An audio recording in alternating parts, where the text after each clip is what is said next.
To new viewers, welcome to the channel, and to those that regularly look and subscribers, welcome back to another Ninja woodfire cooking video. So you've joined me where we're at the ignition process.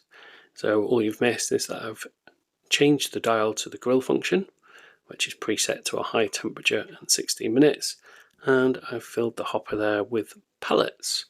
So the ignition function is on the heads up display, and you can see the little flame there that lets you know that that's what's happening, and this button here is the magic button that gets all that smoky flavour into your food. So it'll go through that stage before it does a preheat function to get the grill plate up to temperature. The pellets that I'm using here, so I did use the pellets that came with the unit originally. I then thought I would experiment, see whether I really needed the Ninja products, and I got a similar blend, so cherry, maple and hickory, and it's a pretty big box. I think it's 9.2 kilograms, which if you look at the size of the box compared to the hopper there, 9.8 kilograms, then you can imagine how many cooks you get out of that box. You can see there that I've barely used them, and I've posted quite a lot of videos. And there's the hopper. I would just say at this point, this is not product placement for anything that you're viewing. I'm not paid for these videos or any of the content. So we are at our preheat function. That means our hopper is smoking away nicely there to get that smoke permeating around our unit. If you would like, you can skip the wood fire button completely and just have grilled food. And you can also skip the preheat, and by skip what I mean is you can add your meat at any stage, but I do prefer to add it once the grill's up to temperature, especially if you're looking to get that charred taste, or that charred flavour should I say, on your meat. So over here we've got what we're cooking today, which is 2 different sets of pork loin steaks, one of which was pre-marinated, and the other one we marinated in honey and barbecue sauce. So as always, if you're familiar with the other videos, we're not looking to overcomplicate here, we're just looking for quick, easy cooking and barbecue taste. Haven't put any videos up in about a week because we've had a little holiday, so I'm trying to get back to some Ninja cooking whilst the UK weather allows. So preheat function, looking about 5 minutes or so, and as I say, if you want to skip it then that's fine. I did read some of the comments, well I read all of the comments and I respond to all of them, but I just thought as we go along in videos I'd pick up those that are relevant. So yes, you can cook with the lid open. It's not a requisite that the lid's closed for it to cook, but you will lose any smoke and quite a bit of heat if you're cooking with the grill open. So for me, again, I'm not looking to preach to anybody, I'm not a chef, but what I would say is that that's probably best suited for things like your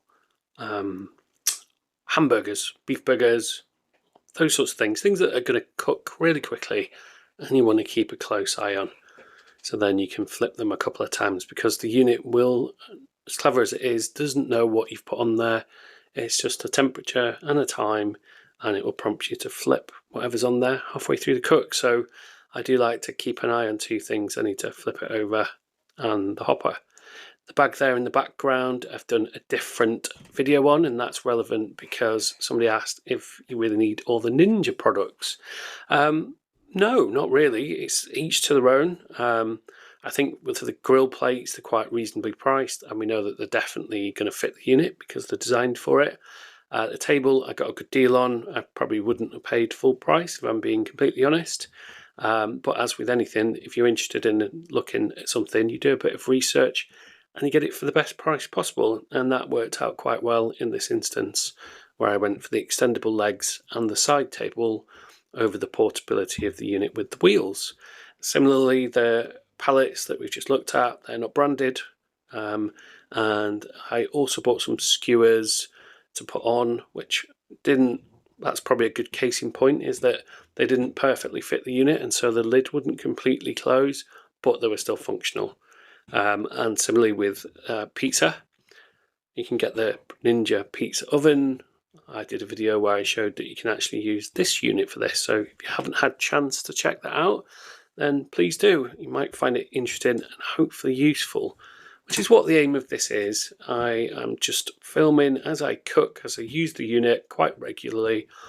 I'm not looking to convert anybody to buying these units, and I don't profit from it in any shape, way or form. It's just me sharing my videos and my personal preferences. I do appreciate the comments though, and as I say, I read them all, I respond to them all. And I am very happy to say that my first personal milestone for the channel, which was to get 100 subscribers, was passed whilst I was away sunning myself, and I was very happy to see that, and I'm grateful to each and every one of those subscribers.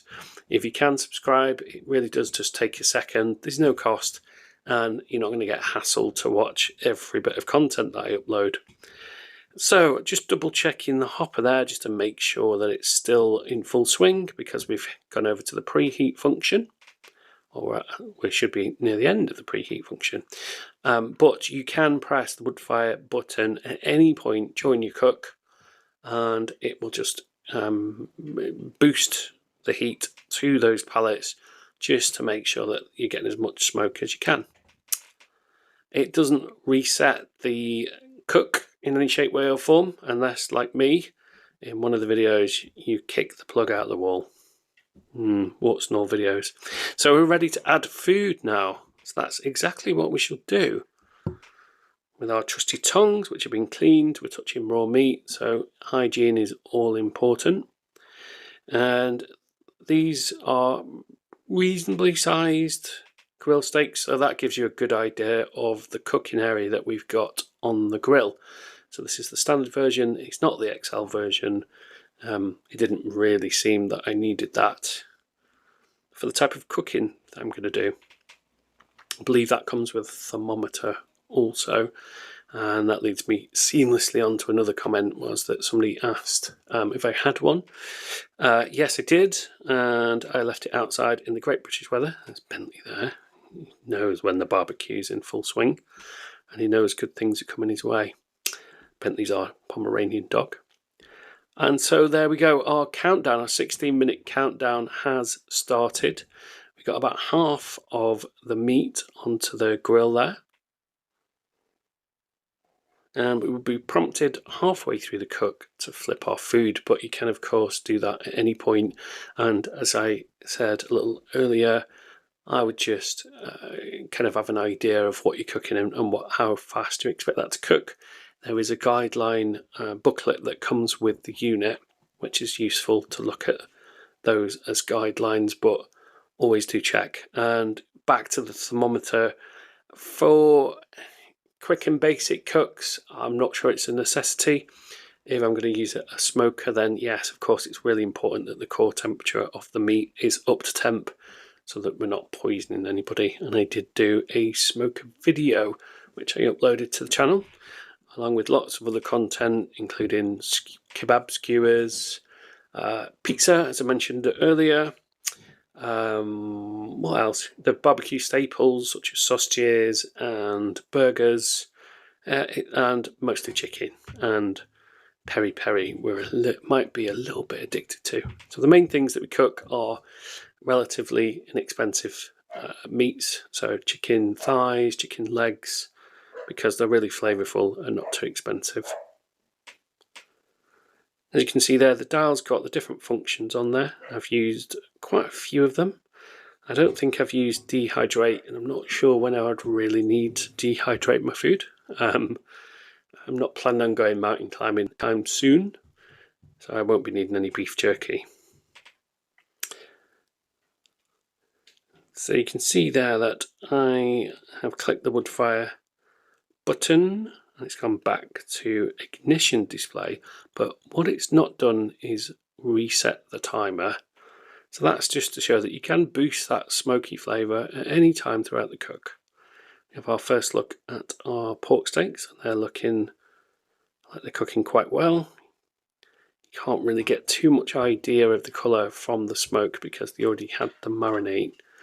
But on things like chicken, on a recent video that I did one without using the smoker, and you can really tell the difference. It looked a bit sorry for itself until it got crisped up. It was a bit bland, I would say, but no less tasty.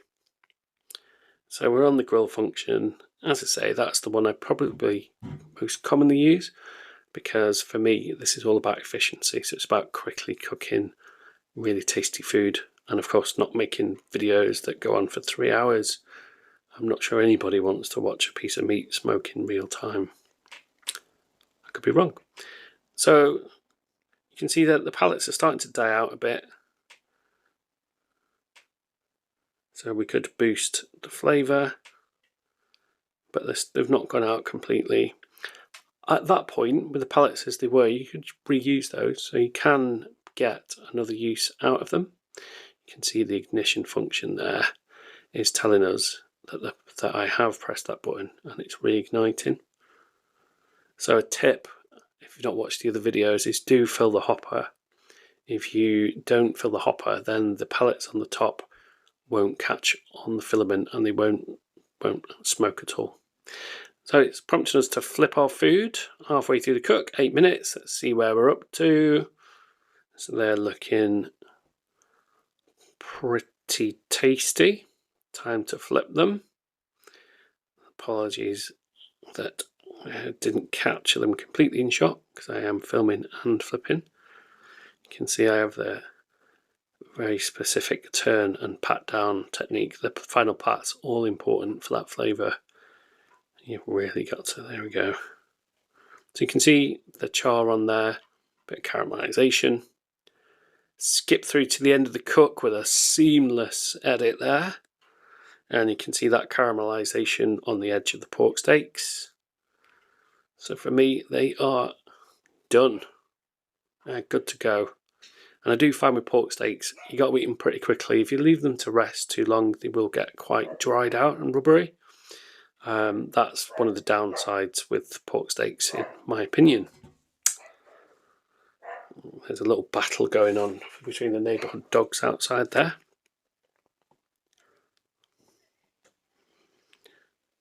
So you could look at the grill here in terms of cleaning up, because I know I've mentioned that in other videos, and at this point it can look a bit grim. You're thinking, oh my god, I'm going to have to literally scrape this off.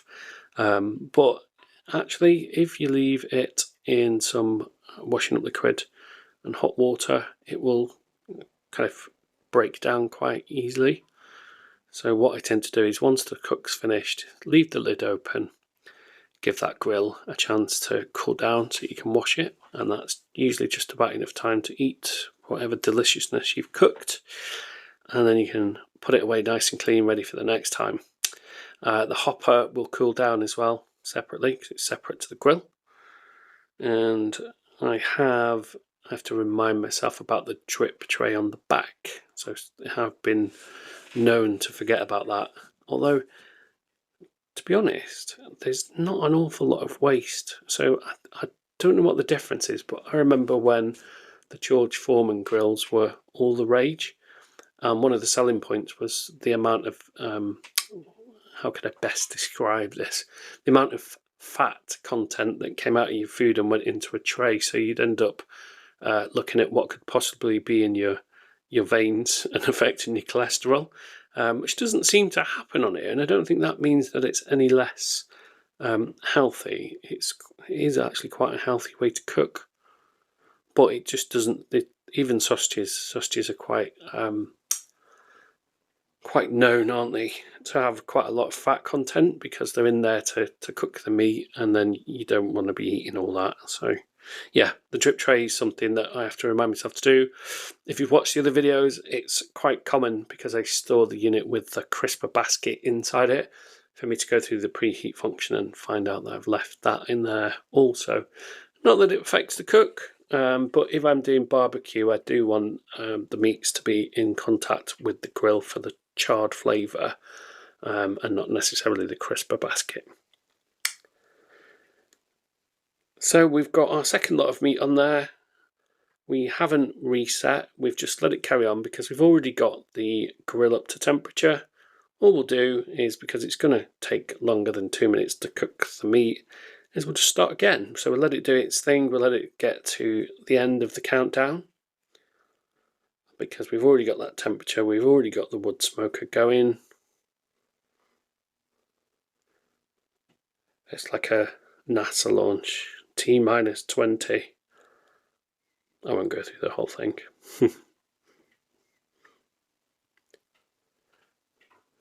There we go. Almost. Oh, 9, 8, 7, 6, 5, 4, 3, 2, 1, and done. Although we know our meat isn't. So what I'm going to do is turn it off, turn it back on again. And what you can see there is, because I haven't opened the lid or left it for any considerable amount of time, it's just going to pick up straight where we left off. So no need to go through the preheat function again. The smoke is still going, and obviously we don't want to cook those pork steaks for 16 minutes because there would not be very much left of them. So we will be keeping a close eye on them. You can see that smoking away still there, checking our hopper, checking that we still have that smoky flavour. And what you can do is, once your food is cooked, because the hopper is separate, you can leave your food to rest on the grill and it'll still be taking on that smoky flavour. Because there are runoff grooves on the grill itself, it's not going to be kind of sat in its own juices congealing. It is going to still remain warm because of the residual heat. So that is a good tip that I've found. Okay, another seamless edit. And we're nearly at the end of the cook. So, looking a little bit more bland on this side. But if we flip these over, you can see there that they've taken on a nice colour. Nice and golden. And that, my friends, will pretty much do it for the cook. We'll leave them for another minute or two, and then lid down, all done. There's our finished grilled steaks. I'll finish as always as saying thank you very much for watching this video or any of the others that I've uploaded. I really do appreciate it. If you can take a second to subscribe, that would really help the channel. And I'll see you in the next one. Bye for now.